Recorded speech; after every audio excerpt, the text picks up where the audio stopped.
시청자 여러분, 뉴스룸을 시작합니다. 오늘도 우리나라에서 코로나19 확진자가 586명이 늘었습니다. 이제 총 확진자도 3,736명이 됐습니다.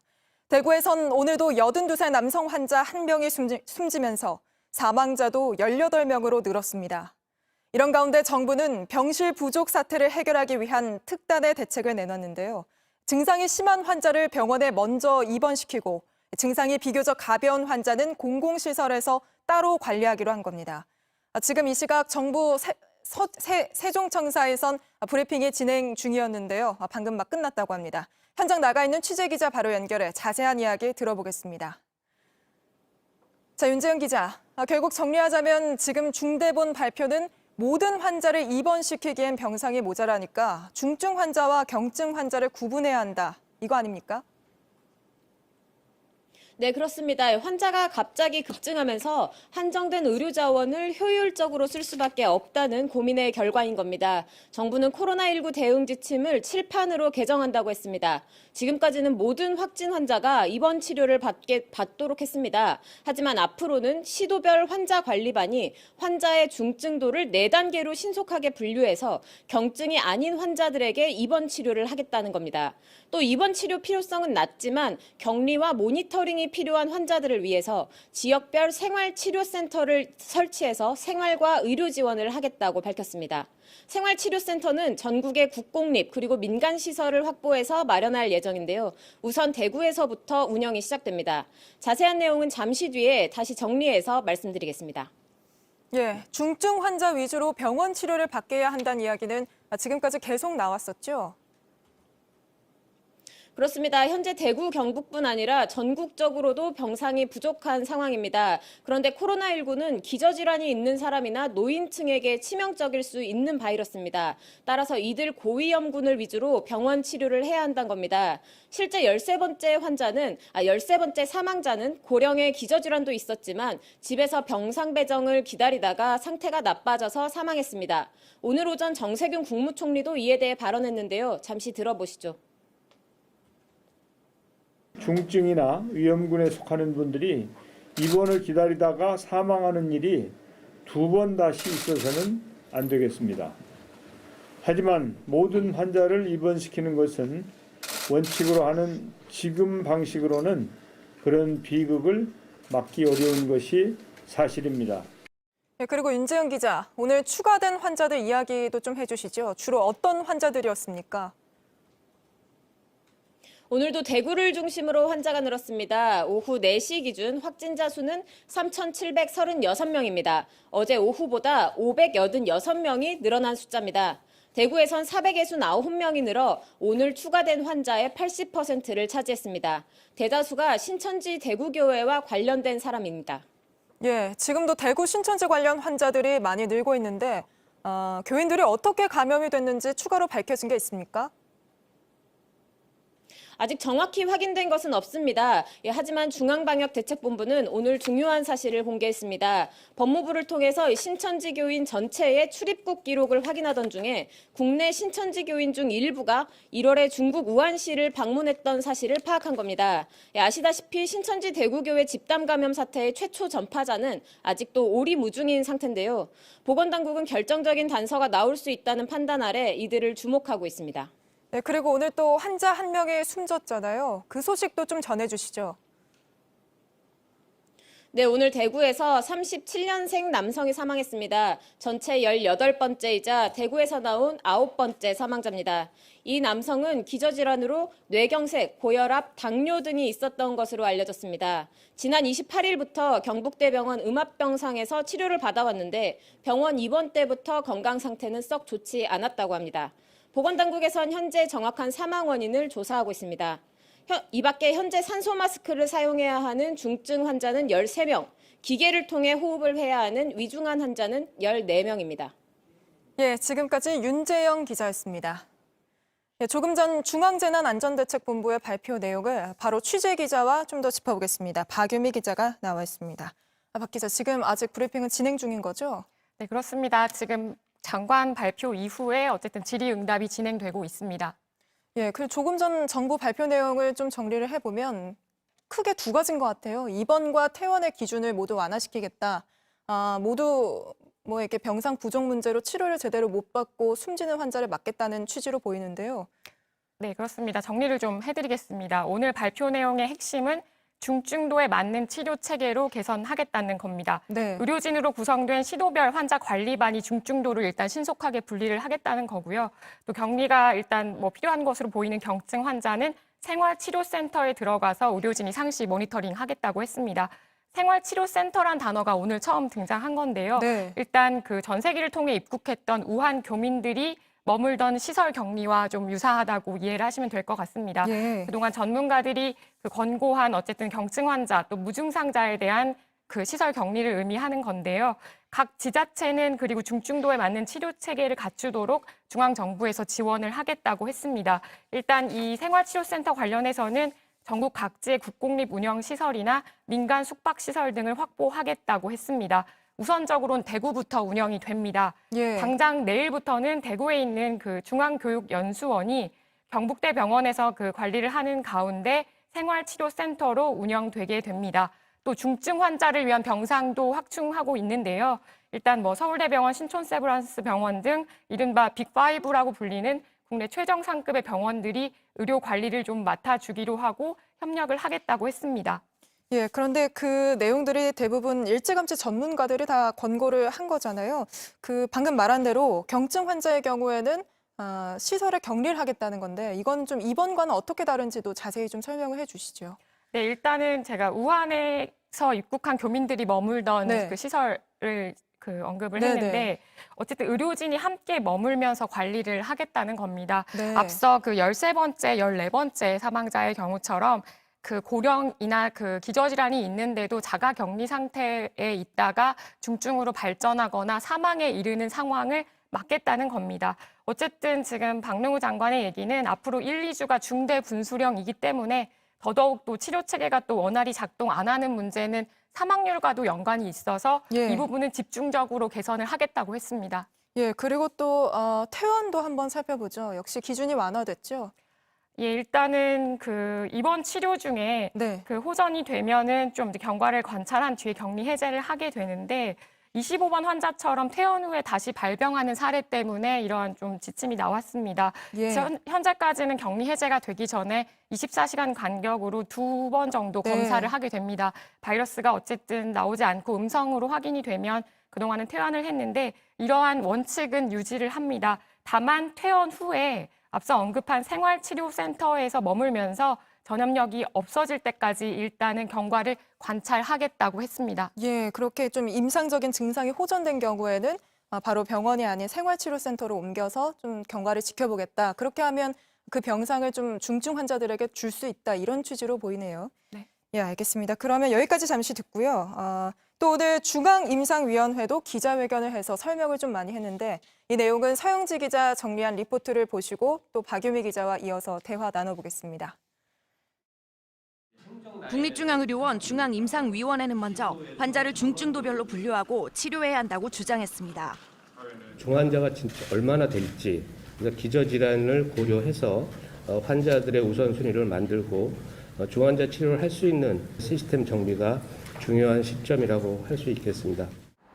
자가격리와 시설격리 기준을 마련하고 임상관찰 후 문제가 없으면 격리를 해제해야 한다는 겁니다. 중증도를 따져 증상이 심해지면 병원으로 이송하는 경로를 만들어야 한다고도 말했습니다. 또 퇴원 기준을 완화해 병상을 확보해야 한다고 제안했습니다. 임상 증상이 좋아지는 분들은 바로바로 퇴원을 시키는 게 좋겠다라는 생각을 하고 있습니다.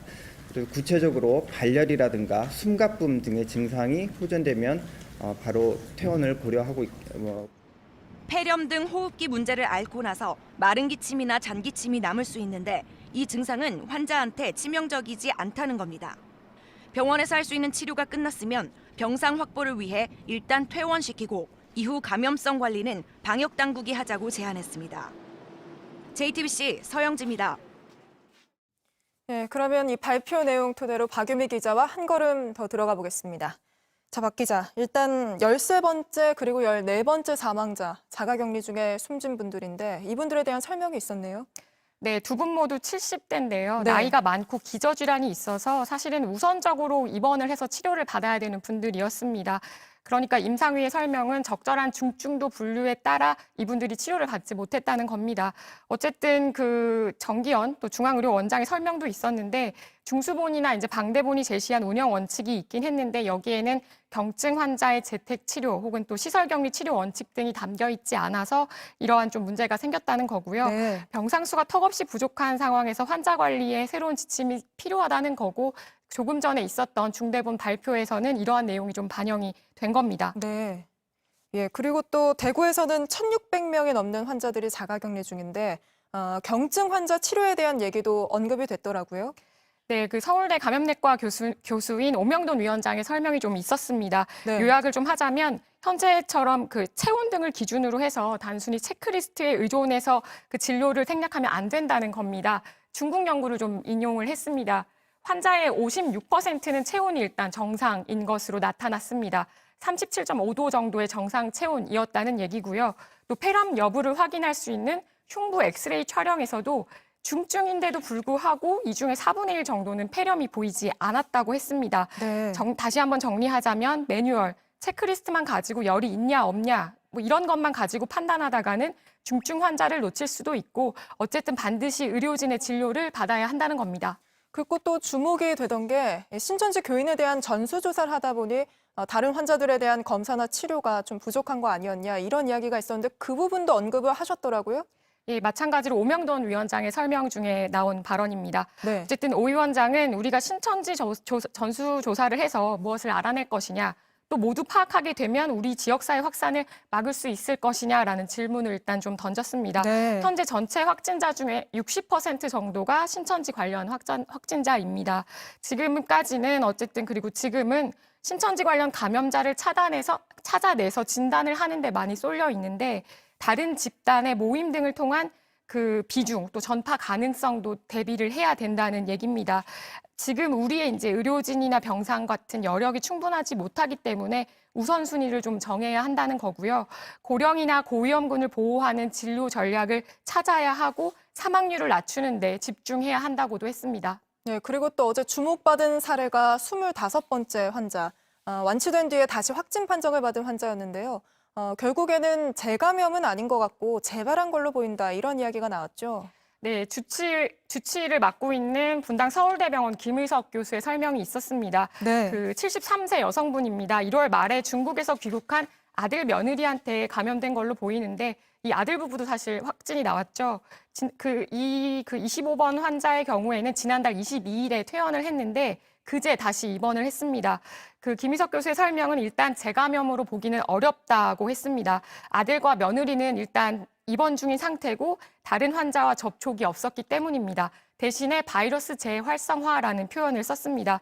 바이러스가 좀 억제돼 있다가 환자가 또 고령인데다가 면역력이 좀 떨어지다 보니까 재발했을 가능성이 있다는 겁니다. 일본에서도 비슷한 사례가 한 건이 있다고 했는데요. 어쨌든 이것이 살아있는 바이러스 때문인지 아니면 그 환자 자체의 면역력 문제인지는 좀 더 연구가 필요하다고 했습니다. 예, 잘 들었습니다. 어쨌든 오늘 임상위 발표 내용을 보면 정부와 어쨌든 맥을 같이 하는 것 같습니다. 네, 잘 들었습니다. 박유미 기자였습니다. 예, 이번에는 여전히 병상 문제가 해결되지 않고 있는 대구 지역을 연결해 보겠습니다. 대구에서는 하루 사이 확진자가 469명이나 나왔는데 이미 확진받은 환자들 중에서도 입원하지 못하고 대기 중인 환자가 훨씬 많습니다. 대구시청에 나가 있는 취재기자 연결해 보겠습니다. 자, 최규진 기자. 확진 판정을 받은 환자들 병상이 얼마나 부족한 겁니까? 대구에서는 아직도 전체 환자의 3분의 2 정도가 병상을 찾지 못했습니다. 나머지 환자들은 자가격리 중인데 숫자가 갈수록 늘어나고 있습니다. 오늘 오전까지 확진 판정을 받은 2,569명 중에서 898명만 입원했고 1,661명이 입원 대기 중인 상태였습니다. 오후에 여기에 다시 136명이 추가가 됐는데 아직 이들 중 얼마나 많은 환자가 입원을 했고 대기 중인지는 파악 중입니다. 보건당국은 상태가 악화될 가능성이 있는 중증 환자부터 우선 입원 조치를 하겠다고 밝혔는데요. 전담 의사가 하루에 2번 정도 상태를 확인하면서 중증도를 판단해 환자를 선별하는 작업을 진행하고 있습니다. 예, 그런데 병상이 모자란 환자들을 다른 지역으로 이송할 수는 없습니까? 우선 광주시와 그쪽 지역 시민단체가 도움의 손길을 건넸습니다. 이들은 1980년 5월 광주가 외롭지 않았던 건 수많은 연대의 손길이 있었던 덕분이라고 강조했습니다. 대구를 돕기 위해 경증 환자 일부를 빛골 전남대병원과 광주시립 제2요양병원에 이송하기로 한 건데요.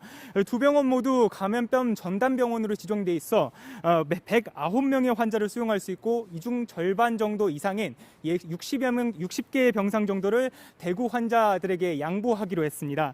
경상북도도 어제부터 상주와 영주에 있는 적십자병원에 환자들을 이송하고 있습니다. 네, 다행이네요.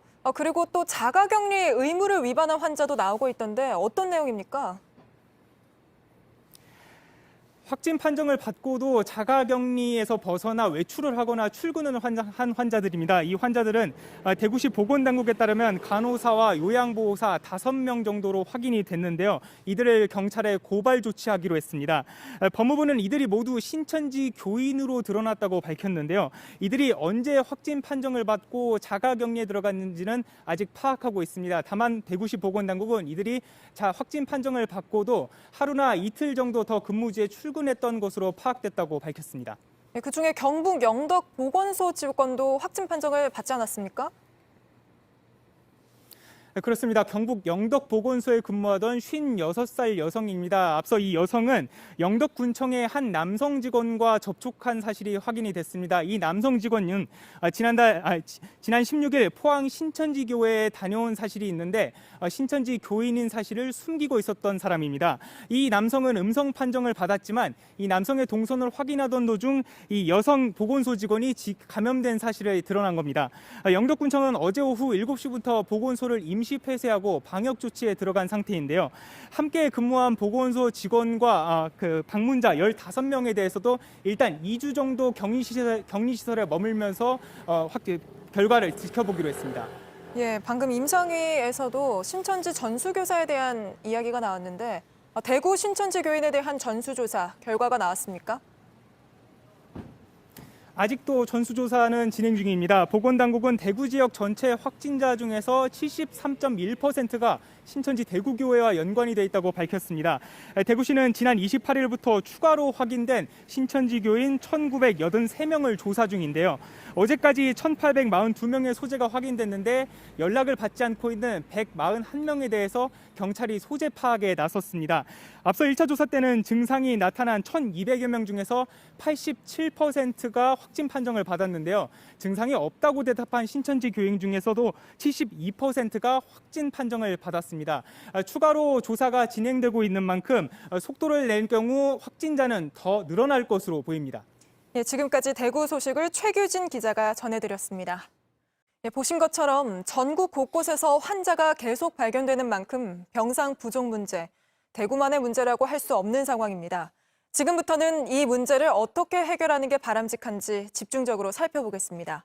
경기도에서는 일반 병실을 개조해서 그곳에서 확진자를 돌보기 시작한 병원도 있는데요. 공다솜 기자 보도 보시고 이어서 그 병원장과 자세히 알아보겠습니다. 간호사들이 업무를 보는 공간인 간호스테이션이 텅 비었습니다. 평소 같았으면 일반 환자들을 돌보느라 북적였을 곳입니다. 경기도 의료원 안성병원은 코로나19가 번지기 시작한 후 일반 병동을 일시적으로 폐쇄했습니다. 수도권에서 확진 환자가 느는 상황을 대비해 코로나19 전용 병상을 마련하기 위해서입니다. 의료진과 확진자의 접촉을 최소화하는 방법으로 일반 병실을 개조했습니다. 핵심은 공간을 구분하는 데 있습니다. 30m 남짓한 복도에 3개의 자동문을 설치했습니다. 이 자동문이 오염, 준오염, 청결 지역을 구분합니다. 코로나19 확진 환자들이 입원하는 병실이 있는 오염 지역은 선별진료소와 엘리베이터로 이어져 있습니다. 확진 판정을 받았을 경우 일반 환자들과 접촉하지 않고 바로 병실로 이동할 수 있습니다. 오염 밀도를 줄이기 위해 4인실 병실도 2인실로 바꿨습니다. 환자들이 병실 안에서만 생활할 수 있도록 모든 병실 안에 화장실을 설치했습니다. 입원해 있는 동안 불편함이 없도록 빈 병실에 미리 생수 등 생필품을 채워놨습니다. 병실 안 환자의 상태는 CCTV와 전화로 실시간 체크됩니다. 오염 지역에서 환자를 돌본 의료진들은 자동문으로 구분된 준오염 지역에서 방호복을 갈아입습니다. 방호복과 고글 등은 그대로 의료 폐기물로 밀봉돼 버려집니다. 오염 지역을 다녀온 의료진만 이용할 수 있는 화장실 역시 따로 마련돼 있습니다. 방호복을 벗고 소독을 한 후 또 하나의 자동문을 지나야 비로소 의료진이 편히 쉴 수 있는 청결구역이 나옵니다. 하지만 오염, 준오염 지역과 같은 층에 있는 탓에 이곳에서도 긴장을 놓을 수는 없습니다. 경기도의료원 안성병원이 일반 병실을 개조해 확보한 병실은 48개. 이곳에는 증상이 가벼운 확진 환자들이 입원할 예정입니다. 앞서 대구에서 병상이 부족해 집에서 자가격리 중이던 중증 환자 2명이 사망했습니다. 환자의 상태에 따라 입원 병실을 다르게 하는 등 치료 체계를 개편해야 한다는 지적이 나왔습니다. 이 병상 자원이 모자랄 때 적절한 다른 방법들을 찾는 건 너무나 당연하고 꼭 해야만 하는 일이고요. 청결한 곳, 오염된 곳, 그 사이의 곳으로 잘 동선을 재설계하는 건 굉장히 JTBC 공다솜입니다. 예, 그러면 지금 공다솜 기자가 다녀온 경기의료원 안성병원의 임승관 병원장님과 바로 더 자세히 이야기 나눠보겠습니다. 원장님 어서 오세요. 네, 안녕하세요. 네, 먼저 이렇게 현장 취재 협조해 주셔서 고맙습니다. 사실 아무래도 바쁘시니까 네. 저희가 가면 방해가 되는 게 아닌지 조심스러웠는데요. 네. 그래도 지금 많은 공공병원들이나 민간병원들이 병상을 배정하는 데 협조하고 있지 않습니까? 네. 그렇다면 더 안전한 직원들에게 안전한 공간이 돼야 되기 때문에 저희가 준비했던 내용들을 좀 들려드리는 것 의미가 있다고 생각했습니다. 예, 그리고 지금 대구를 제외하고는 이렇게 일반 병동에 확진 환자를 받는 게 처음인가요? 대구 경북 지역의 환자들을 나누어서 도와주기 위해서 경상도 지역 혹은 몇몇 충북 지역 등등의 충청도 지역 등등에서 환자를 받은 경우는 있는데요. 일반 병동에서요. 근데 저희가처럼 저희 경기도 지자체에서 발생하고 확진된 환자를 위해서 미리 준비한 거는 저희가 처음인 것 같습니다. 예, 그리고 오늘 5시 반에 정부 발표가 하나 나와서 그 생활치료센터에 경증 환자를 좀 돌보는 그런 방식으로 하겠다 했는데 그렇게 되면은 지금 음압병상, 중증 환자들이 들어가는 음압병상 그리고 네. 지금 일반 병동 또 그리고 네. 생활치료센터 이렇게 3개 단계로 보여지는데요. 네. 그럼 일반 병동과 그리고 생활치료센터의 구분은 좀 어떻게 되는 건가요? 어떤 환자들이 들어가게 되는 건가요? 결국은 병원 전 단계, 병원 단계, 그리고 병원 후 단계 이렇게 나눠질 수도 있을 것 같은데요. 네. 병원이 어쨌든 아무리 좋은 시설을 갖고 있던 아니면 좀 그렇지 못하던 간에 병원이 필요한 이유는 한마디로 얘기하면 산소 공급 때문입니다. 즉 예. 집에서도 생활치료센터에서도 관찰할 수 있죠. 하지만 의사 간호사의 감시 안에서 산소를 공급할 수 있고 호흡이 나빠졌을 때 그리고 그 사람들을 중환자를 진료할 수 있는 더 상급기관으로 이렇게 이송할 수 있는 그런 체계를 위해서 어떤 수준의 병상들이 꼭 필요하고 그리고 이제 새로운 체계들이 아주 꼭 필요하고 바람직하긴 한데 그것들을 잘 조화시키기 위해서는 아주 세밀한 디자인 그리고 네. 아주 협업적인 자세들이 지방정부, 그다음 의료기관 사이에 있어야 될 것 같습니다. 예, 그거 아무래도 계속 진행될 문제니까 그럼 네. 다시 병원으로 돌아가 보면 네. 지금 저희가 촬영한 곳은 5층이고 그 바로 밑에 4층에 확진 환자들이 계시잖아요. 네. 몇 분이나 계십니까? 어제 9명의 환자가 들어왔었고요. 예. 사실은 어제 아침부터 9분의 환자가 지금 잘 진료를 받고 계신데 그 시기에 경기도 내에 있는 다른 기관에 음압병실이 일부 남아있기는 했습니다. 네. 이제 경기도의료원 안성병원이 먼저 환자를 좀 입실시키게 된 이유는 저희 병원은 약 한 달 전부터 좀 훈련을 많이 했었거든요. 교육과 훈련들을. 그래서 이런 선례들을 가지고 저희가 좀 시행착오를 겪어야 한다면 먼저 좀 겪고 그런 것들을 도내에 있는 다른 공공병원들 혹은 전국에 있는 다른 협력하는 병원들에 잘 알려줘야 되기 때문에 먼저 좀 검토하는 방향에서 진행한 부분도 있습니다. 예, 그러면 그 환자분들은 상태가 좀 어느 정도신 거죠? 저희가 경기도에서 병상 예. 배정을 저희 의료인들이 하고 있습니다. 경기도에서 제가 단장을 맡고 있는 그런 의료기관 대응 지원단에서 공중보건의사 선생님 2분과 같이 병상을 배정한 모든 사례들의 의학적 중증도나 기저질환을 검토하고 어떤 경우는 분당서울대학교병원 같은 국가지정병원으로 네. 어떤 환자들은 저희 의료원 같은 곳으로 이렇게 배정을 하는데 따라서 경기도의료원 안성병원에 배정된 환자들은 대체로 경증이고 심각한 기저질환이 없는 사람들을 배정하고 있습니다. 당연히 그래야 하고요. 예, 그 일반 병동에 계신 분들은 경증 환자다 네. 이런 말씀이신 네. 거죠? 일반 병동에서 아까 시설 얘기를 주로 했는데 사실 시설보다 훨씬 중요한 건 개인보호장구 같은 것을 적절하게 착탈이 할 수 있는 교육과 훈련이고요. 또 오염 밀도를 줄이기 위한 환경 관리, 그리고 여러 직원들이 같이 역할을 나누는 팀 빌딩 같은 게 훨씬 중요한데요. 지금 일반 병동 활용하는 게 이미 대구 경북에서 많이 하고 계시고 네. 저희는 9명 진료하고 있다고 했지만 그 지역에서는 뭐 70명, 100명, 120명 보고 계시거든요. 정말로 뭐 이렇게 응원의 목소리를 보내야 되는 일인데요. 근데 한 가지 저희가 간과해서는 안 되는 게 저희 보도가 일반 병동을 자유롭게 쓸 수 있다 이렇게 나가서는 곤란합니다. 왜냐하면 에어로졸 발생할 수 있는 그런 행위들은 의료인에게 네. 아무래도 위험할 수 있거든요. 따라서 저런 체계가 잘 작동하기 위해서는 일반 병동에서 진료하는 사람들이 조금 더 중증이 됐을 때, 즉 아주 고농도의 산소를 투여해야 되거나 네. 기관삽관 같은 중환자 치료를 해야 되는 것이 가까웠을 때 적시에 더 상급병원으로 이송되는 네. 게 동반돼야지만 가능합니다. 예. 그리고 또 많은 분들이 좀 궁금해하시는 게 지금은 원래는 4인실인 병상을 2인실로 바꿔서 쓰고 계신 거잖아요. 네. 근데 이렇게 내 옆에 또 다른 확진자가 있을 경우에 네. 내가 좀 늦게 낫는 거 아니냐 네. 이런 걱정들을 좀 하세요. 그건 네. 어떤가요? 괜찮습니다. 같은 바이러스에 의해서 예. 같이 걸린 그런 병에 걸린 것이기 때문에 각각의 회복 속도를 따를 것이라고 믿고 있고요. 이 몇 곡지 전에 뉴스에서 뭐 재감염이냐 재활성화냐 네, 이런 25번째 환자분, 얘기들이 예. 분당세월대학교병원의 김민석 교수께서 또 코멘트해 주시기도 하셨는데 뭐 그런 일들이 너무 미시적인 과학적 소견들이죠.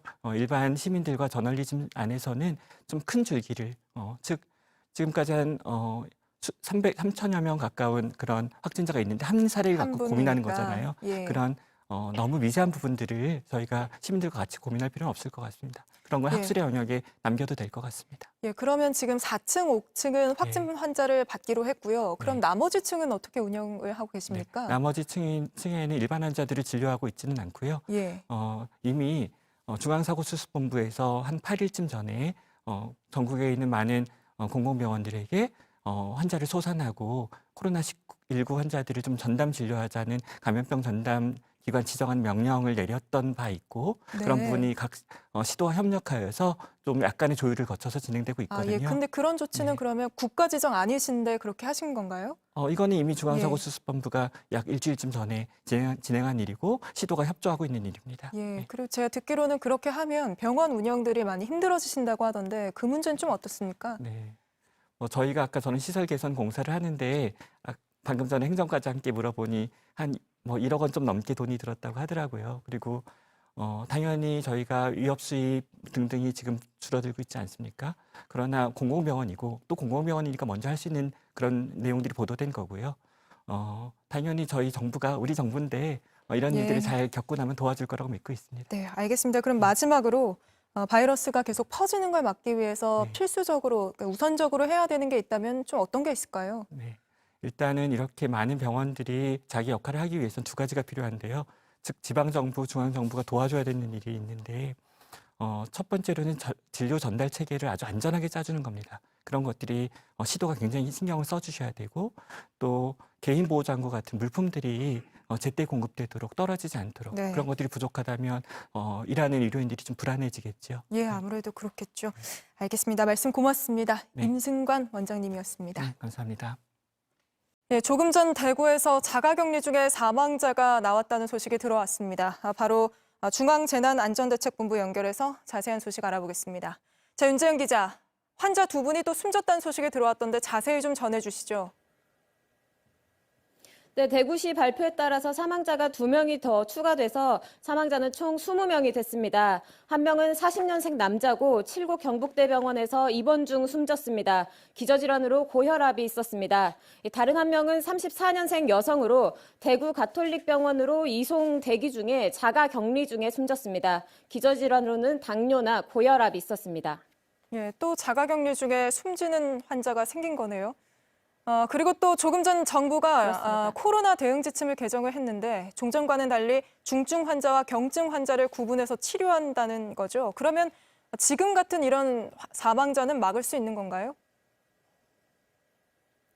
그렇습니다. 오늘 발표된 대응 지침 7파는 내일부터 시행됩니다. 구체적인 내용을 살펴보면 지금까지는 모든 확진 환자를 입원해서 치료하도록 했습니다. 하지만 앞으로는 먼저 의료진으로 구성된 시도별 환자관리단이 환자의 중증도를 4단계로 신속하게 분류합니다. 이에 따라 경증으로 분류가 되면 이 환자들은 지역별 생활치료센터에서 의료 지원을 받는 겁니다. 생활치료센터는 시도별로 국가 운영시설이나 숙박시설을 활용해서 마련되고 전담 의료진이 배치됩니다. 이들이 경증 환자들의 건강 상태를 수시로 모니터링하면서 상태가 나빠질 경우엔 곧바로 입원 치료를 받을 수 있도록 한다는 겁니다. 생활치료센터는 우선적으로 대구에서부터 운영이 시작되는데 바로 내일부터 대구의 중앙교육연수원에 경증 환자들이 들어갈 수 있다고 밝혔습니다. 네, 결국 이렇게 결정한 이유는 중증 환자들이 우선 들어가야 할 음압 병상에 한정돼 있기 때문이죠. 네, 그렇습니다. 의료 자원이 한정돼 있기 때문에 중증 환자를 치료하는 데 집중하는 것이 피해를 최소화하는 데 중요하다는 겁니다. 그리고 이 바이러스의 특징에 대한 언급도 있었는데 지금까지의 한 달간의 전파 양상을 살펴보니 확진 환자의 약 80%, 그러니까 5명 중 4명꼴은 경증 환자였고 그럼에도 전파력은 매우 강했다는 겁니다. 따라서 이렇게 의학적으로 치료가 필요하지 않은 경증 환자를 굳이 병원에서 치료하게 할 경우엔 의료진의 감염 위험과 피로도만 높이는 역효과를 낼 것이라고 판단한 겁니다. 정부는 또 앞으로 1, 2주가 중대 분수령이라면서 당초 우려했던 것과는 달리 확산 속도가 빠르지 않다고 전망했습니다. 예, 그런데 환자들이 생활치료센터에 모여 있으면 상태가 더 나빠질 가능성은 없습니까? 네, 여기에 대한 이야기도 나왔는데요. 기본적으로 센터는 1인 1실을 원칙으로 할 예정입니다. 음압시설을 새로 갖추기는 현실적으로 어렵지만 방역과 환자 모니터링에 집중해서 상태가 나빠지지 않도록 힘쓰겠다는 입장입니다. 정부는 전국 지자체에 생활치료센터를 전부 다 만들도록 요청한 상태라면서 대구 지역에는 여러 개 시설을 만들 수 있도록 추진하겠다고 밝혔습니다. 예, 그리고 또 퇴원이나 격리 해제와 관련해서 바뀌는 부분도 좀 설명을 해주시죠. 네, 퇴원 기준도 바뀝니다. 진단검사 결과 2회 이상 음성이 나와야 격리가 해제가 되는 원칙은 유지됩니다. 하지만 앞으로는 병원에 입원해서 치료를 받던 환자도 상태가 호전되면 바로 퇴원하는 게 아니라 경증 환자들이 머무는 생활치료센터로 옮기게 됩니다. 그곳에서 바이러스가 완전히 없어져서 격리 해제를 할 수 있을 때까지 경과를 관찰하게 되는 겁니다. 예, 지금까지 윤재영 기자였습니다. 네, 그럼 여기서 다시 한번 일선병원에서 코로나와 싸우는 분을 모시고 한 걸음 더 들어가 보겠습니다. 이번에는 경기도 고양시 명지병원의 이왕준 이사장 나와 계십니다. 자, 이사장님 어서 오세요. 네, 안녕하세요. 예, 메르스 때도 그렇고 이번에 코로나19 사태 때도 꽤 초반부터 환자들을 받고 계시잖아요. 조금 전에 정부 발표를 보셨을 텐데 어떻게 평가하십니까? 네, 좀 뒤늦은 감이 있습니다만은 그래도 오늘부터라도 바로 이 새로운 기준에 의해서 전체적인 지금 진료 시스템과 환자 분류 시스템 그리고 치료에 대한 기본적인 그 유계 질서를 바로 잡은 거는 매우 고무적이라고 생각합니다. 네. 그런데 좀 이렇게 어쨌든 문제가 전국적으로 환자가 계속 나오고 있기 때문에 특히 그 수도권도 좀 대비가 필요하다, 좀 심상치 않다 이런 얘기가 많이 나오는데 어떻게 보십니까?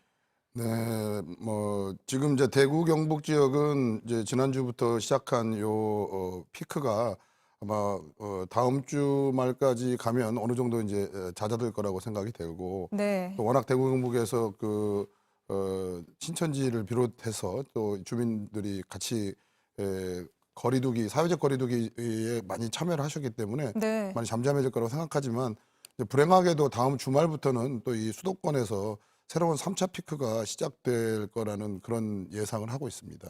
네, 그러면 아무래도 수도권도 대비가 더 필요할 것 같은데 명지병원은 지금 환자가 몇 분 정도 계시죠?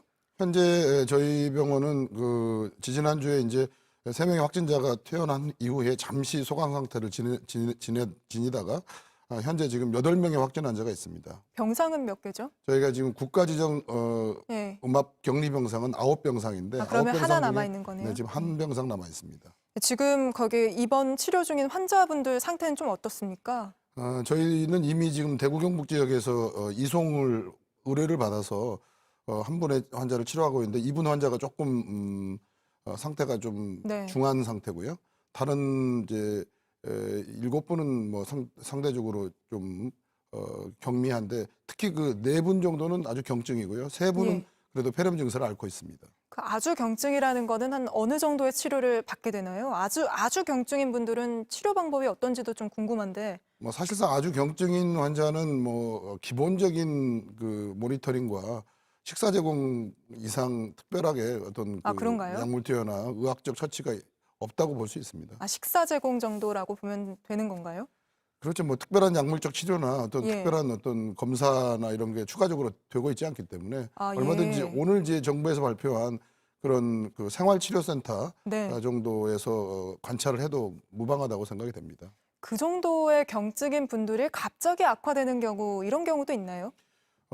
대부분 이제 그런 그 오늘 사망자도 그렇고 나빠지는 경우는 고령이라는 게 첫 번째 네. 변수고요. 그다음에 기저질환을 갖고 계신 분이 두 번째 변수입니다. 예. 물론 좀 많은 경우에 한 50대에서도 굉장히 특별한 문제는 없었지만 좀 폐렴 증세가 급속하게 진행되는 경우는 있지만 상대적으로 그런 50대의 경우는 7, 80대 고령 인구의 연령대에 비하면 상대적으로 그렇게 그 예후가 끝까지 나쁜 거는 아닌 것 같습니다. 예, 그러면 그렇게 좀 상태가 비교적 양호하신 분들은 생활치료센터에 가셔도 충분히 완치될 수 있다. 이렇게 봐도 되는 걸까요? 네, 그렇기 때문에 이제 생활치료센터에서도 계속 그 모니터링이 필요하고요. 네, 의료진과 사실상 함께. 이렇게 예. 병원 시설은 아니지만 병원에 준하는 입원 시설을 운영한다고 봐야 되겠죠. 예, 그리고 조금 전에 저희가 경기의료원 안성병원 사례를 좀 소개를 해드렸는데 그 바로 위에 이제 일반 병동에서 환자를 받는 경우도 생기잖아요.